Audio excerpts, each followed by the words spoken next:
Hello friends, welcome to Raj Malhotra's IAS Academy. So today we are going to discuss second ARC's fourth report and जो भी second ARC ने recommendations दी हैं with regard to the topic of ethical conduct, that is what we are going to discuss today in this lecture. So this is going to be very important for your ethics paper. Ethics paper में आप अगर ये recommendations जो हम इस video में discuss करने वाले हैं वो लिखेंगे तो you will get extra marks. So that is why this discussion is very important. So let's just begin the discussion right away. So सबसे पहले we will see कि पब्लिक सर्वेंट्स में एथिक्स के स्टैंडर्ड्स इम्पोज करने के लिए second ARC ने क्या रिकमेंडेशंस दी हैं. So second ARC recommends that first of all we should define the public service values for our public servants. जो भी गवर्नमेंट में वर्क करते हैं, गवर्नमेंट ऑर्गेनाइजेशंस में, ठीक है, आपके civil servants, IAS, IPS most known, आपके एसडीएम, डीएसपी, या आपके जो PSUs में भी स्टाफ वर्क करता है, that is also public servant की कैटेगरी में आते हैं. तो इन सब कैटेगरी ऑफ पब्लिक सर्वेंट्स के लिए we should define public service values. तो ठीक है, पब्लिक सर्विस वैल्यूज़ होता क्या है. सो यू सी, यूके की एक कमिटी बनी थी, that is the Nolan committee, जो कि आप इस पिक्चर में देख सकते हैं. This committee recommended certain principles that came to be known as Nolan principles. तो इन्होंने ये 7 these values they highlighted कि यूके के हर पब्लिक सर्वेंट को ये 7 वैल्यूज़ अपने नॉर्मल कंडक्ट में इम्बाइब करनी चाहिए. सो that is how the second ARC says that we should also have such set of public service values for our own public servants. ठीक है, इसी तरह हमें भी कुछ वैल्यूज़ इन लिस्ट करनी चाहिए. जैसे we can say that our civil servant should try to be follow honesty as in their conduct. They should be transparent in their conduct. They should follow rule of law. तो ऐसी कोई भी values that we want that our public servants should imbibe, that we should write down in form of a document. That is what the first recommendation of ARC says. Okay, so this is very important. I am going to tell you कि कैसे use भी करना है next video में, next slide में. So वो भी आपको पता चल जाएगा. अभी let's just cover these 3 recommendations. Second recommendation जो आपकी ARC देती है is that we should include the conflict of interest in our code of ethics and code of conduct. ठीक है, तो पहले समझ लेते हैं कि what is conflict of interest. तो जैसे हम एक एग्जाम्पल लेते हैं, विराट कोहली का ये रिसेंटली एक इशू न्यूज़ में उभर के आया था. So he is not a public servant yet this example will help you understand that what is conflict of interest. तो देखिए, आपके विराट कोहली जो हैं, he is the captain of your cricket team. So by virtue of that he sits in the selection committee कि कौन कौन team में खेलेगा. That is decided by a selection committee जिसमें Virat Kohli as a captain represent करते हैं. That is why he is the decision maker in that selection committee. Okay, दूसरे hand पे he is also involve in a talent management company. तो ये talent management companies क्या करती हैं, that they bring new cricket players into the field and they work to get them included in the cricket team. ठीक है, इनकी selection कराने में they are involved. So now you see, Virat has interests in this talent management company as well as he is responsible for the selections. So ये हो सकता है कि विराट कोहली biased decision लें because he wants his talent management company to grow, to make profits. तो इसीलिए this is referred to as the conflict of interest. वो अपनी एक position को he can use or misuse for personal benefit. Okay, for private benefit that will give rise to conflict of interest. हो सकता है वो ऐसा कुछ ना कहें, करें. We are just taking a hypothetical condition, a hypothetical example that it is quite possible that he may misuse his position as a captain to promote his private interest in this company. Okay, that is what is your conflict of interest. तो ये public servants में भी हो सकता है. जैसे कि let's take an example that एक, जैसे समझ लीजिए एक IAS ऑफिसर है, and let's just say that उनकी wife is managing a railway company. अब when there is a contract to be given to a railway company, so it is quite possible कि that IAS officer prefers or gives that contract to his wife's company, so that will give rise to conflict of interest. So that is why the ARC says that we should give, you know, significance to the concept of conflict of interest, and we should make a mention of this conflict of interest in our code of ethics and code of conduct. ठीक है, तो ये code of ethics और code of conduct में mention करने से क्या होगा is that we would be clearly specifying कि जिसका भी कंफ्लिक्ट ऑफ इंटरेस्ट होता है those persons should act responsibly और मोरली और एथिकली. ओके, कि अपने कंफ्लिक्ट ऑफ इंटरेस्ट को वो पहले ही रिकॉग्नाइज करें एंड उसे रिजॉल्व करने की कोशिश करें. That is what the meaning of this recommendation. Conflict of interest should be included in your code of ethics and or code of conduct. Okay. The third recommendation is कि serving officials को board of PSUs में नहीं allow करना चाहिए बैठने के लिए या appoint होने के लिए, again because यहाँ पे conflict of interest का issue होगा. So these are very important 3 recommendations, especially this one. तो आपको ये क्वेश्चंस में कैसे यूज़ करनी है वो भी आपको पता चल जाएगा. अब देखिए, दिस इज़ अ क्वेश्चन 2018 का या 19 का ये क्वेश्चन है आपके GS 4 के पेपर का. So here it was asked कि what will you do for strengthening the ethical component of civil servants. तो इसमें you can always mention that second ARC has recommended that we should define public service values. We should include conflict of interest in our code of ethics and code of conduct, and also ठीक है, ये तीनों recommendations you see we can include in this answer. That is why noting down these recommendations is very important. देखिए, direct questions आ रहे हैं, indirectly also whenever you are writing an answer in the recommendation or way forward part you can use these recommendations. So these recommendations are very important for you, you must cover them. Okay, ऐसे ही आप third लिख सकते हैं that serving officials should not be allowed in the boards of PSUs. Okay, तीनों की recommendations you can use it like this in your answer. So ये बहुत important discussion बन जाती है. वैसे ही दे कैन आस्क यू कि रिफॉर्म्स क्या चाहिए. हर बार GS 2 पे सिविल सर्विसेज के टॉपिक पे एक क्वेश्चन आता ही आता है, and there mostly they want या तो वो डायरेक्टली पूछ लेंगे कि ड्रास्टिक रिफॉर्म्स या रिफॉर्म्स क्या चाहिए, जैसे इस क्वेश्चन में किया है, और otherwise also you have to mention reforms. Civil service पे कोई भी क्वेश्चन आ रहा है तो कंक्लूजन में यू विल राइट कि this is the type of reforms that we require in civil services. तो there also you can use these recommendations कि एथिकल कंपोनेंट को स्ट्रॉन्ग करने के लिए सिविल सर्वेंट्स में हमें कैसी स्टेप्स लेने हैं. We have to take such kind of steps. Okay, that is how you are going to use these recommendations. अब next recommendation set of recommendations हम देख लेते हैं. The next set of recommendations that the ARC made is with regard to the ministers. ठीक है, तो ministers में ethics imbibe करवाने के लिए what should we do, what steps should we take, वो ARC ने recommend किए हैं. ये 5 steps the ARC has recommended that we are going to discuss now one by one. सबसे पहले they say that we should make a code of ethics. Code of ethics पहले क्या होता है वो देखते हैं. Code is any general guidelines और यू कैन से रिकमेंडेशंस. ठीक है, एक ऐसा कोड या एक ऐसा स्ट्रक्चर बना देना चाहिए हमें जिसमें we define the kind of ethics, the kind of ethical principles that we want our ministers to follow. ठीक है, तो हम इसमें जैसे हम कह देंगे कि our ministers should work in a transparent manner, they should work in a non partisan manner, there should be neutrality in their functioning. Okay, these kind of values we mention in the code of ethics that the minister should follow. They would act as a guideline for the minister while he is conducting his day-to-day business as the minister. So that is how this recommendation will help in ensuring ethics among the ministers of our country. Okay, so that is how this first recommendation is relevant.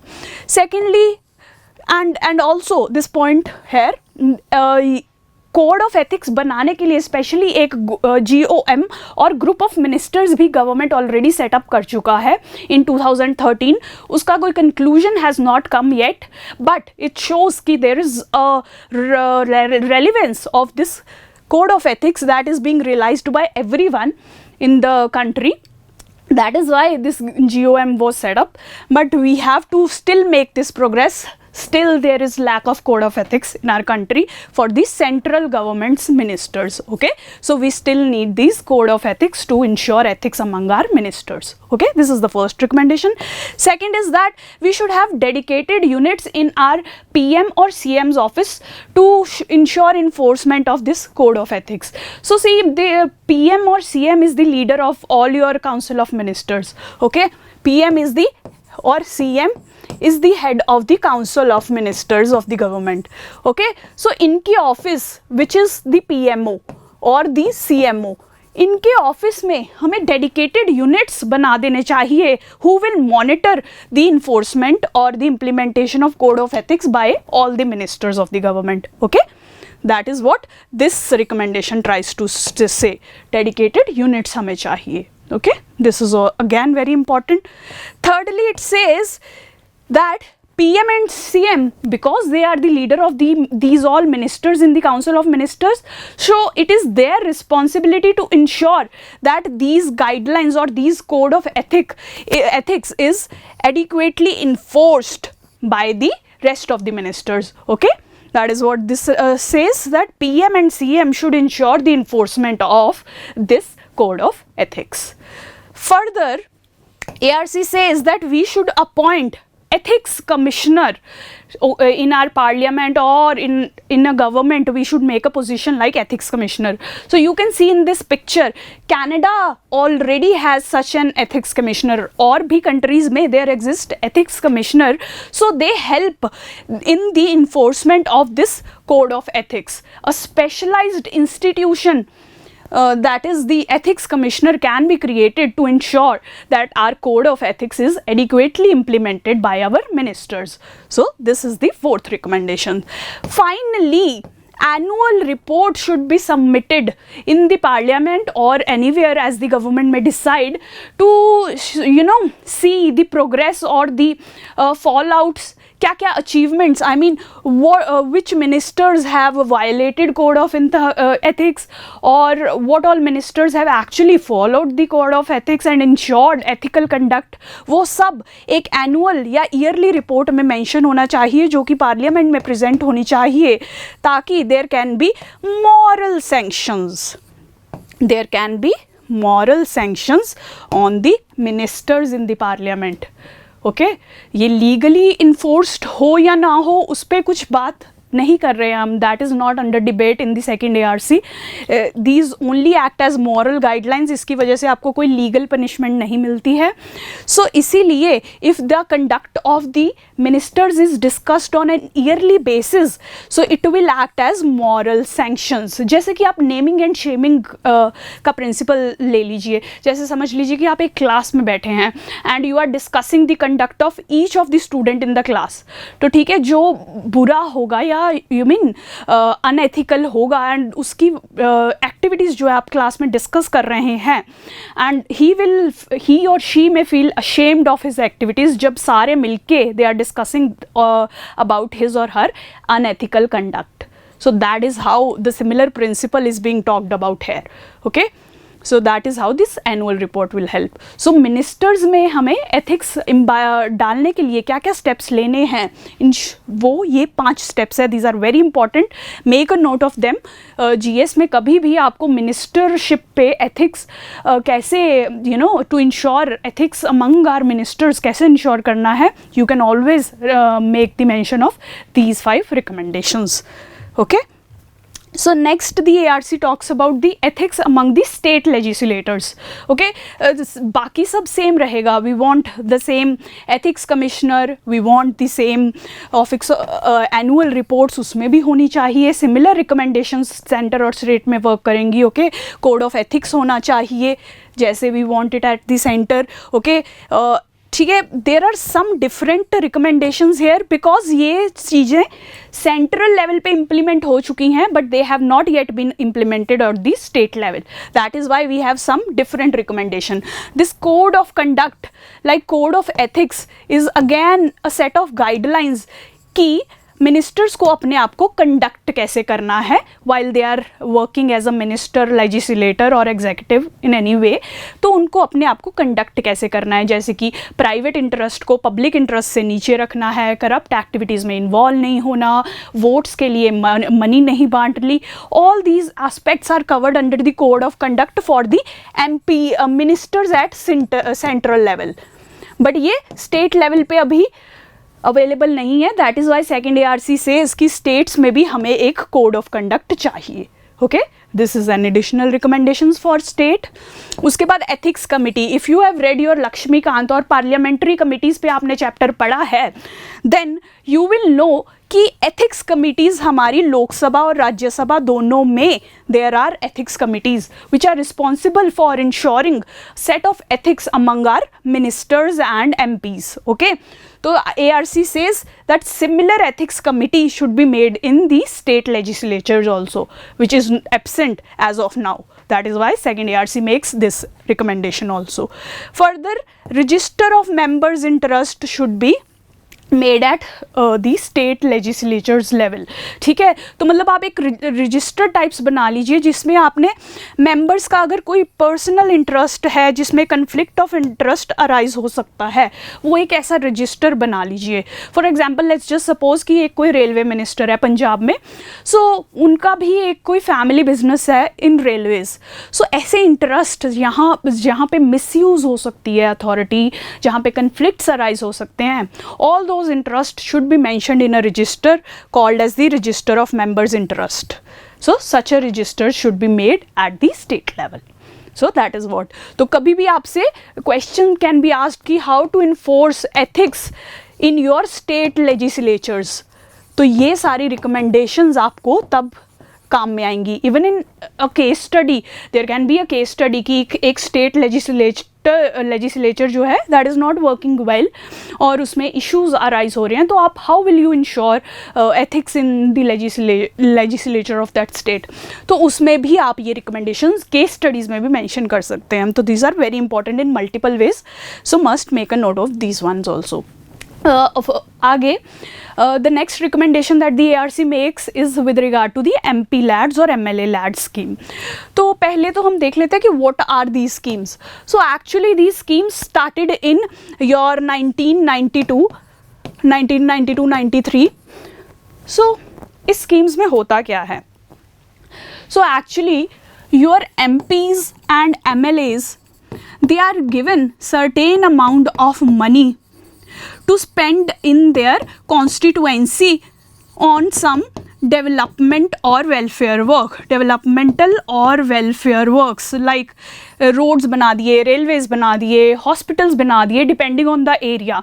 So क्योंकि MP MLAs, देखिए vision क्या थी scheme की वो बताती हूँ मैं आपको कि MP MLAs जो हैं वो एक रीजन को या कॉन्स्टिट्यूएंसी को रिप्रेजेंट करते हैं.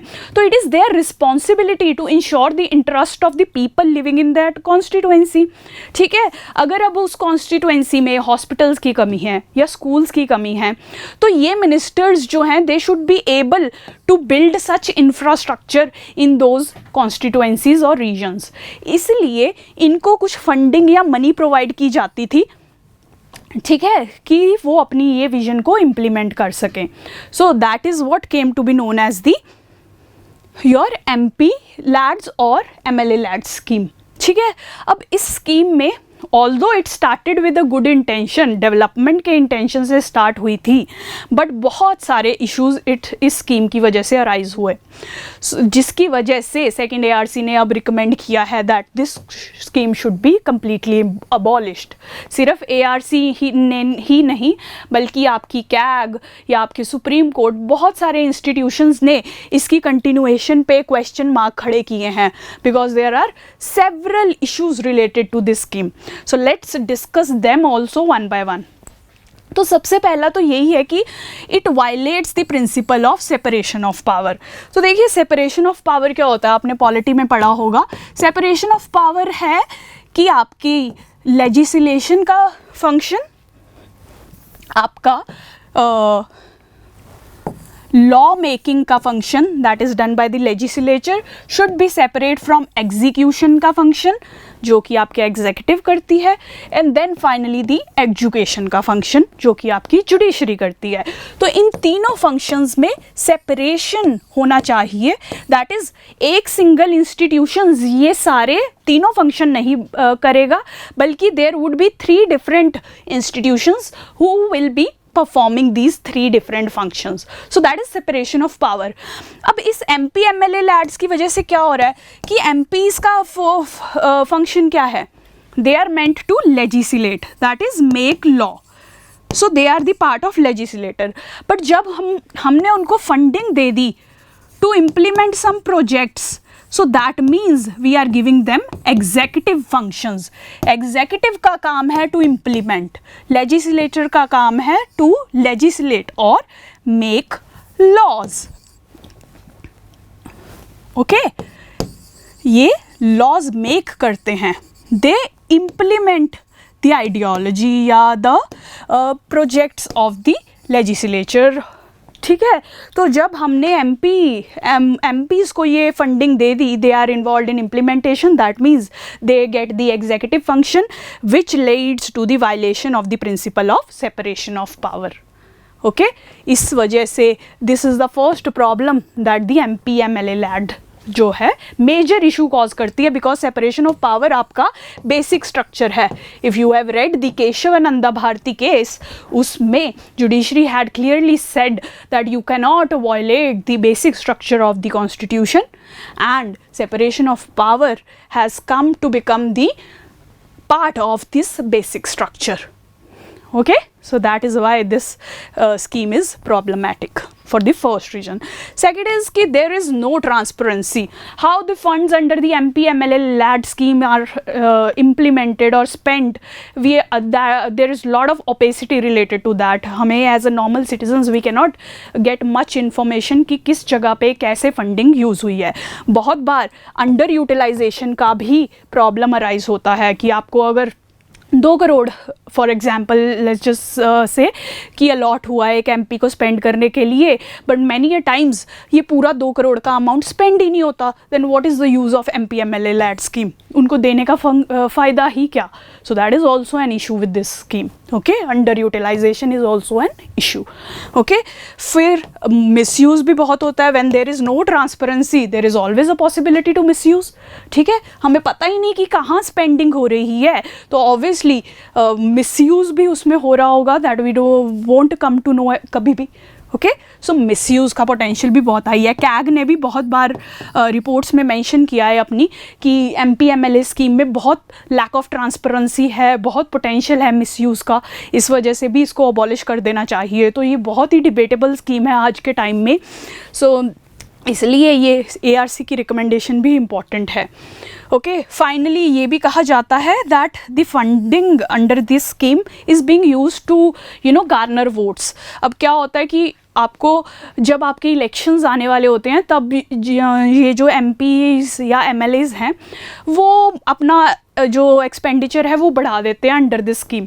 पहले for few years they won't make any expenditure, बाद में जब इलेक्शन आने वाले हैं at the end of their term that is 5 years, तब वो स्टार्ट कर देंगे बहुत सारा एक्सपेंडिचर करना. So that is also wrong because that is becoming a part of vote bank politics. Votes जीतने के लिए वो एक्सपेंडिचर कर रहे हैं rather than the basic objective of achieving the welfare of the people. Okay, that is another issue with this scheme. ये सारे issues भी आप लिख के रखिए, these are very important. MP MLA LAD पे कभी भी क्वेश्चन आपको पूछ सकते हैं. इवन प्री में भी इस पे ऑलरेडी क्वेश्चन आ चुका है कि इज़ दिस फंड लैप्सेबल और नॉन लैप्सेबल.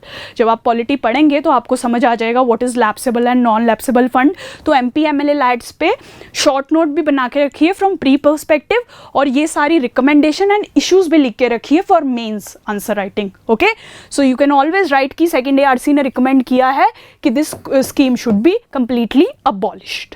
ओके, इस पे कभी भी नोट लिखने के लिए आइए तो सेकेंडरी ARC की this recommendation you have to mention in your answers, okay.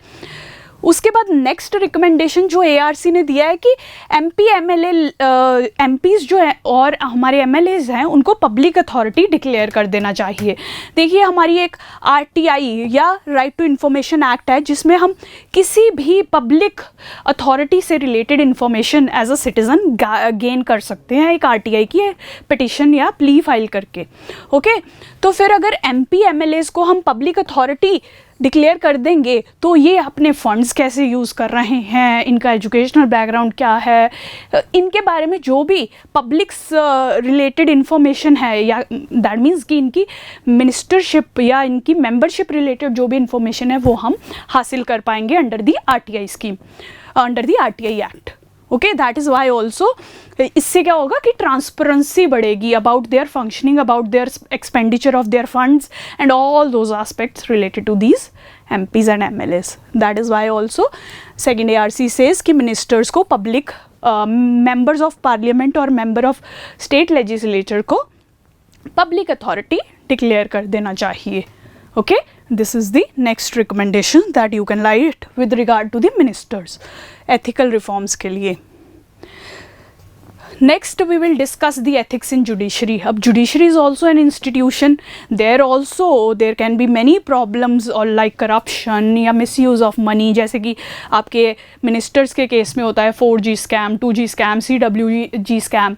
तो वो सब scams को हम रोकने के लिए ये ethics की recommendations propose कर रहे हैं। वैसे ही issues judiciary में भी आ सकते हैं, sexual harassment के cases आते हैं, nepotism के cases आते हैं, biased delivery of judgments के cases आते हैं। तो उन सब चीज़ों को कम्बैट करने के लिए जुडिशरी में एथिक्स लाने बहुत ज़रूरी हैं। उसके लिए सेकेंड ARC क्या रिकमेंड करती है that we should have a national judicial council for the appointment of जजेस। तो देखिए करंटली क्या होता है, करंटली अपॉइंटमेंट में बहुत इश्यूज है जुडिशरी के। देखिए करंटली 3rd जजेस केस के बाद कोलिजियम सिस्टम है where the judges are being appointed by the judicial members itself. So it is also being said कि judges appointing judges का जो issue या फिर एक phenomena है वो rise हो गया है। That means there is lack of checks and balances, जिसमें हमें चाहिए होता है कि executive, legislature और judiciary independent तो हो, separate तो हो एक दूसरे से, but एक दूसरे की power को limit भी कर रहे हो, check भी कर रहे हो, misuse को भी check कर रहे हो। तो वो अभी नहीं हो पा रहा है। Judges are appointing themselves, there are issues of nepotism in that, अपने बेटे भाई या अपने relatives को they are appointing as judges, there is no merit based principle that is going on।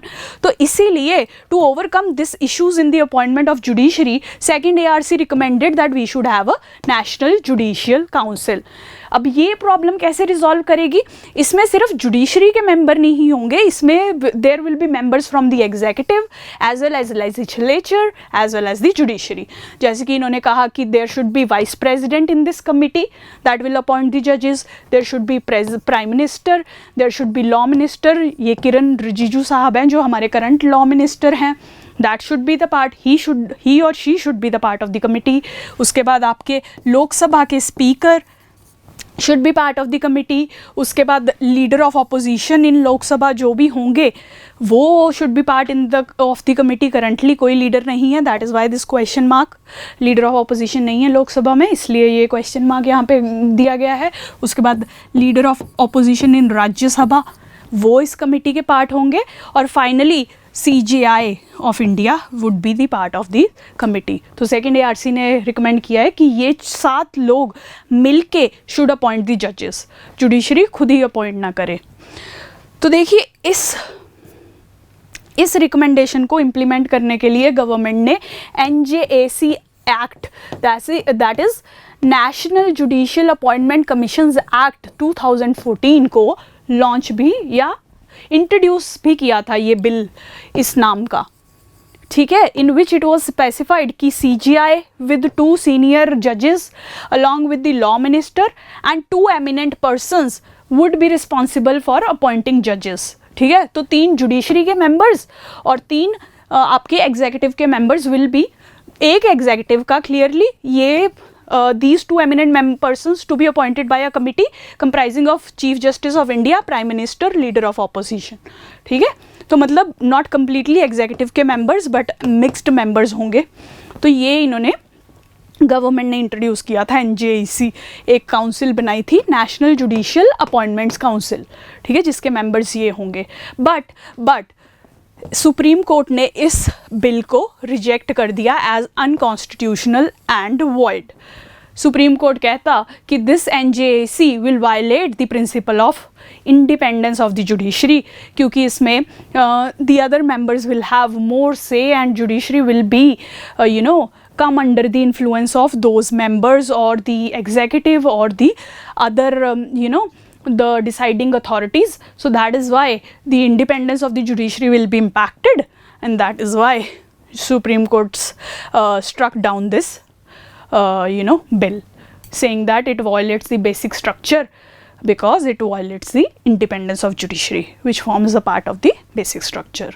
ठीक है, तो ये जो इनिशिएटिव लेने की कोशिश की गई थी उसको स्ट्रक डाउन कर दिया. But you can always mention in the recommendation कि ARC ने हमें ARC हैज़ टोल्ड अस और suggested that we should appoint such national judicial council, but we should also ensure कि independence of judiciary is not harmed in any way while we are making changes in the appointment process of the judiciary. So you can make such an recommendation जब आपको लिखनी होगी judiciary के बारे में.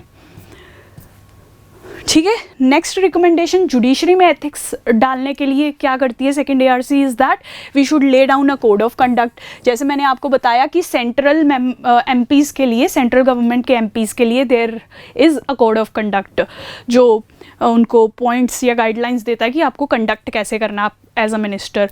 तो ये वही कह रहे हैं कि सेकेंड ARC कह रही है कि हमें जजेस के लिए भी ऐसा कोड ऑफ कंडक्ट एक बना देना चाहिए, डिज़ाइन कर देना चाहिए. ओके, द नेक्स्ट इज़ कि जुडिशियल वैल्यूज़ कमिश्नर भी एक रख देना चाहिए टू इन्फोर्स दीज गाइडलाइंस. जैसे we discussed about ethics commissioner okay for ministers, वैसे ही जुडिशियल वैल्यूज़ कमीशन रिकमेंड किया जा रहा है बाय द ARC फॉर जजेस for ensuring ethics in judiciary.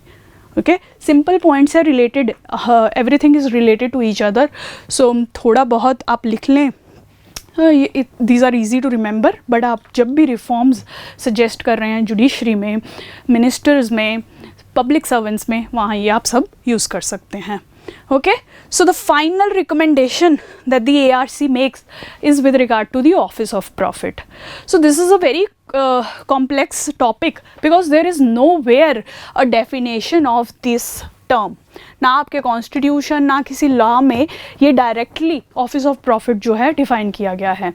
Basically office of profit यही होता है कि जनरल अंडरस्टैंडिंग में कि आपके कोई MP या MLA who are already a part of the parliament, they should not hold any position in government जिससे उनको फाइनेंशियल या नॉन फाइनेंशियल तरीके के benefits they derive in any form.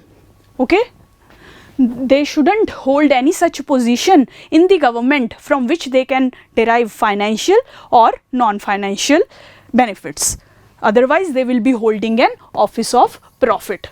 Okay, that is office of profit. तो second ARC ने इसके regarding ये recommendations दी हैं. फर्स्टली कि जो सिर्फ एडवाइजरी पोजीशंस होती हैं they should not be considered as office of profit because they are just for advising the government. हम किसी एक्सपर्ट अगर कोई MP है who is also an expert, let's just say in environment matters, ठीक है, तो अगर हम उसकी सजेशंस ले रहे हैं for making some decision on our environmental policy, so that should not be treated as an office of profit. उसके लिए अगर हम उन्हें पे भी कर रहे हैं सो that should not be treated, चाहे हम पे कर रहे हैं नहीं कर रहे हैं, व्हाटएवर जो भी हो सकता है. अगर एडवाइजरी है ना, क्योंकि उनकी सिर्फ एडवाइस ली जा रही है, कौन सा we are taking his recommendation as the word of the law, ठीक है. So it's just an advice, आप किसी से भी एडवाइस ले सकते हैं, तो that should not be treated as an office of profit. That is what the first ARC says.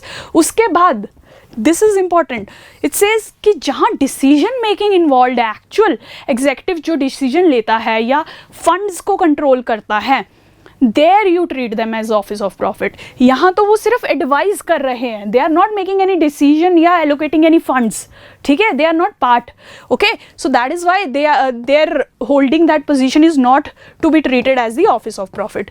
But here अगर कोई MP और MLA is holding a position where they make executive decision or control public fund, there it should be treated as the office of profit. Okay, so these are two important recommendations that you need to remember.